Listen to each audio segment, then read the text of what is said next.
bugenzo okera ku makyanga nansana ebitundu ebimu tebirina masanyalaze ate embeera abamu gye tuwangaliramu ebadde tensobozesa oba oliawo kulabika nti ate ngolola uniform ziri ezalagirwa azetwambala buli lunaku naye olw'embeera nti tulina valayate nsazeewo okubeera bwe nti olunaku olwaleero asawa zino ndi Kafumbe Mukasa Road Fredi Nabwire nkulamusiza nnyo Muhammad Wamala ne Charles James Senkubuge saa zino ndi Kafumbe Mukasa Road okulinana bulolo mwana ku kizimbe ekipya ekya Ham okutuusaako sintambula ya biduka yokka naye ate ensasage yagudde wane mabega wange mulaba b'emmotoka amulawo police LDO n'amaje n'abantu abatambuza ebigere kitegeeza nti waliwo ensasage eriwo ya muliro ogw'okutta ekizimbe ekya Ham ekitundu kyakyo ekizimbe kino ekipya ekyakagibwako engalo naye njagala okutegeeza abantu bonna abakozesa ekitundu ky'oluguudo kino abantu abakozesa Kisenyi okuviira ddala ku Bululuumo anti wanowo wazibu nnyo wakuyita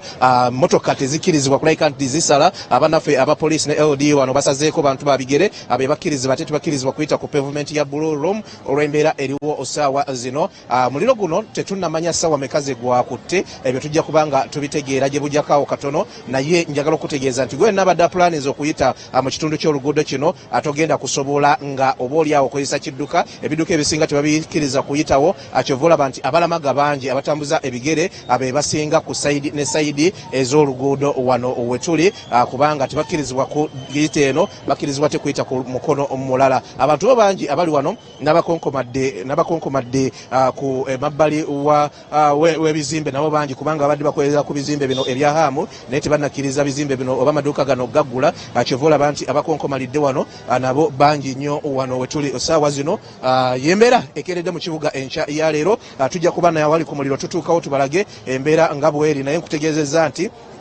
abasuubuzi abagula amaduuka gaabwe tebannagaggula kirabika babaganye okulabika nti bagaggula olw'embeera eriwo era be bano bamaama abamu boolaba abakyatudde wano tebamanyi kiddako maama nkulamusizza oli butereevu ku SOT TV nkitegeera kiyongobero bakubidde ne bagaya edduuka liyidde ntuuse butuusi okolerawo wali tebannabakkiriza kugulawo ayogeranga mu mbejja kimu ebigambo oba oliawo abikekkereza naye nga tuli abutereevu ku SOT TV tugenda maaso n'obatuusaako embeera nga bweri wano kyomuliro gutegedde saameka nze natuuse wano 12 n'eddakiika 6 nga tuli mu kufulumya ddamu ne tuwulira abantu baleekana ne batugamba omuliro gugwo muggyeko main switch kati naffe ne tutandika okuyingiza ddamu zaffe ne tuggalawo ne tuvaayo ebyammwe biyidde oba tebiriiko kubidde yidde lwakuba ffe tukolerawo wansi ku M01 kati wali wayidde wabadde wakolerwawo ki simanyi waggulu eyo singirangayoko kyekyo nekiri wano naye ekizimbe ekya Kisenyi bus terminal kijjudde abantu abagenda mu maaso n'okulabika nti betegereza embeera bwegenda naye security y'amaanyi nnyo kubanga ekisenyi ekyo kibeera kizibuzibu naddala bwe wabeerawo ensasagge poliisi ne LD bakola butaweera okulabika nti oba oliawo abatangira abavubuka bano abayaayi okulabika nti abakisesinga ekizimbe kino kubanga asinga bamala ne bakkirizibwa okulabika nti batuuka ku kizimbe ekikutte omuliro n'ebizimbe ebirala byonna bayinza obiruutinga ne mutaba kintu kyonna kirekebwamu kyovolaba nti poliisi tekkiriza abantu kusala kudda sayidi eriko amaduuka g'abantu olw'embeera ekeeredde wano enkya ya leero butereevu ku SOT TV Omunnyo ku Makya tukutuusaako embeera nga bwekedde mu kibuga enkya ya leero kuggwe agenda okwesa Kisenyi bus terminal agenda okwesa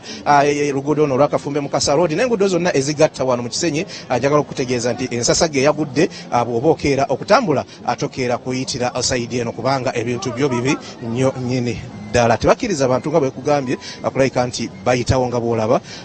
mulimu abayaaye bayitirivu nnyo babatangira okulabika nti abayita sayidi wano wetuli akatugendeka ate wali wennyini tukulage ensasage wegudde n'embeera nga bweri naye gwe wenna akedde okutambula ng'ogenda kwesa kitundu kya luguudo kino njagala okugamba nti oyinza obutasobola kakati bano be bamu ku badde baggyeyo emmaali yaabwe bagenda mu maaso n'okulabika nti bagisootinga mpola mpola bagenda mu maaso n'okulabika nti bagisootinga mpola mpola nga bogenda maaso n'okulaba embeera bwetyo bweri mu Kisenyi ebintu bwebityo bwe byakedde sayidi wano kati bano be bamu kirabika kuba abadde n'emmaali abagenda maaso n'okulabika nti bagisootinga ebimu ku byasigaddewo obuwero simanyi kibadde bakola naye ye embeera eri wano ekizimbe kyekyo kyogera maaso n'okulaba omulabi waffe owaso TV ekikutte omuliro ku ssaawa zibadde nga 12 n'ekintu kibadde kikyatuntumuka omuliro gwo nga muyitirivu nnyo naye kakati poliisi ekoze butaweera okulabika nti oba oliawo eguzikiza naye ekizimbe kyetukulaga kyakagibwako engalo ekiri wano ddala ku Nakivubo kyakagibwako engalo wano maaso ga Nakivubo ekisaawe sayidi eno eya Kisenyi embeera bwetyo ne waggulu tujja kubanga twambukayo tukutuuseeko butya ate embeera yo waggulu bweri naye baabano nabo tujja kuba twogerako ko nabo gye bujjako awoka tono naye nga bwe bityo bwebikedde wano mu Kisenyi wetuli essaawa zino abamanyi Kisenyi ekizimbe kino kiri just opposite Nakivubo complex nakyo kizimbe kipya kyakazimbibwa kyekikutte omuliro enkya ya leero era kyogenda maaso n'okulaba n'enfaanana yakyo nga bweri essaawa zino abamu kubakoseddwa n'abamu kubakedde wano tujja kubanga tusobola obuuliawo kubabuuzaako batubuulire embeera nga bwekedde Haji tukulamusizza ssebo tuli butereevu ku Soul TV embeera eno ebaddewo saameka zibadde saawa 12 nga n'eddakiika 5 awo saawa 12 n'eddakiika 5 tulina edduuka limu lirimu ebyalaani nga 20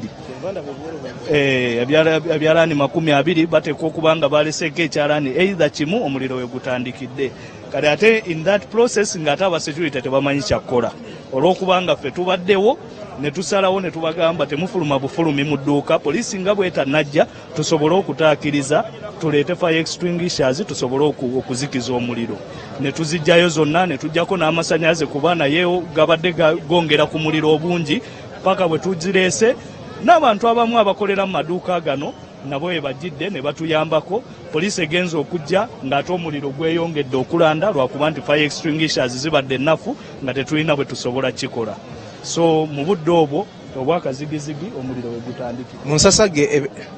nsasage ebeera mu Kisenyi watera okubeerawo obubbi mubutangidde mutya obubbi tulina ku kizimbe kuno abasecurity bangi ddala tusoose ne tusurroundinga perimeters ng'ebintu bye tusuula wabweru ababbi ab'omu Kisenyi tubasazeeko bali sayidi ebusukka kkubo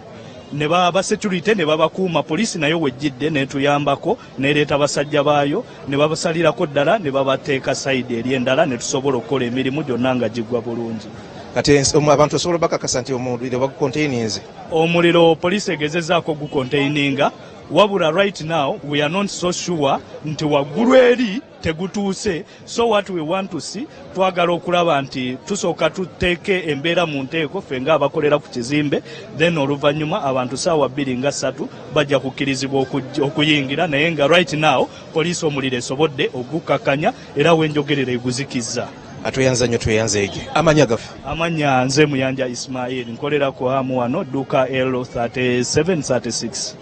y'omu ku basuubuzi abakolera wano nkutegeezeza embeera bweri LDU atekkiriza bantu kulayika nti basala okutuuka wano wetuli ate babakkiririzaako ddala kubanga Kisenyi ogimanyi asinga bakkiriza abantu okujja ku pavement oba okujja wano ku kabalaza ka wano embeera eba ejja kusajjuka busajjusi abamu oba oliawo kubalina amaduuka wano ndabawo abalinga abakaaba simanyi oba be b'amaduuka oba bakuba amasimu mayitirivu nnyo tujja kubanga oba oliawo nabo twogerakokko nabo ndaba abakyala abakuba obusimu obw'okumukumu tujja kubanga oba oliawo ate twogerako koko nabo ng'ofaanana omuliro mufaini awayo kakati omuliro kituufu gwatandise essaawa nga 12 net olw'ensonga gwatandise nga gwatandikidde munda tugenze ogulaba nga gubomodde wabweru tugezezaako okuzikiza n'esirinda buno obutono bu fire extinguisher naye nga pressure yaabo kintono bagenze kuleeta emmotoka y'amazzi etuuseewo yekyanze netatandikira kuyiira amazzi mbudde okuviiriddeko awo amaduuka kati nka kali akaduuka akadiridde ko tukalwanyisizaako entebe ezibaddemu zo zivuddemu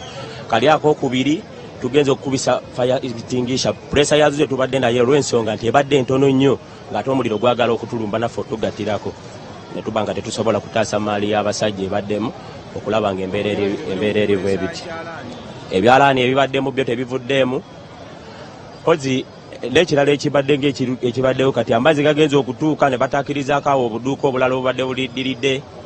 nabo ne buwona nga nayo embeera gy'olaba ku ground embeera bwetyo yo bweri oyanziza kale embeera bwetyo bweri wano mu Kisenyi kizimbe kya haamu kizimbe kipya kikutte omuliro ekitundu kyakyo era ebintu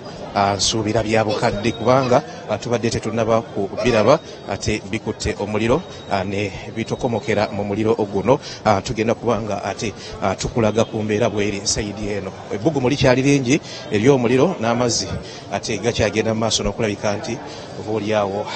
gayiika agakubiddwayo Sasage badde mu Kampala enkya ya leero ng'obudde bukya naye poliisi bagezezzaako okulabika nti n'abantu nga bataakiriza embeera eno egudde wano wetuli butereevu ku SOT TV yembeera ekeeredde wano abalabi baffe aba SOT TV katono nnyo katubalageko ko kuloosi etuukiddwako wano ate embeera yo bweri wano abalabi baffe aba SOT TV tubalaga buli kimu nga bwe kiyimiridde tuli ku Kisenyi tuli mu Kisenyi embeera bwetyo bweyimiridde abannaffe abeekumira ku SOT TV kibinyo naye abadduukirize n'abantu abakolera wano nga bawulidde batugamba bafubye nnyo okulabika nti abataasa embeera eno era oba oliawo ate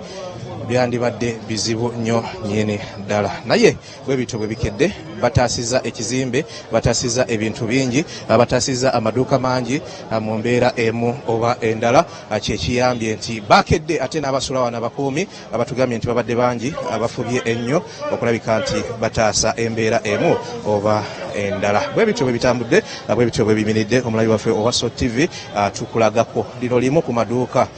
gano agali wano agagenze maaso n'okufuna embeera eyo nga bw'ogenda maaso n'okulaba wabaddewo byalaani mu mbeera emu oba endala mbeera bwetyo bwetambudde wano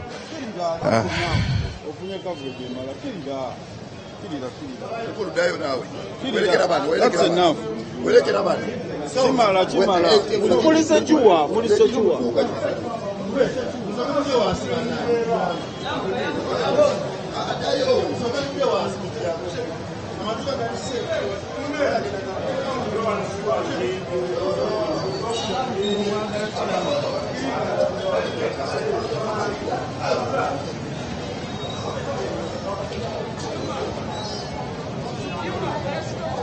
Kyekifaananyi ekituufu kye tubadde twagala okukulaga kyekifaananyi ekituufu kye tubadde tukulaga wano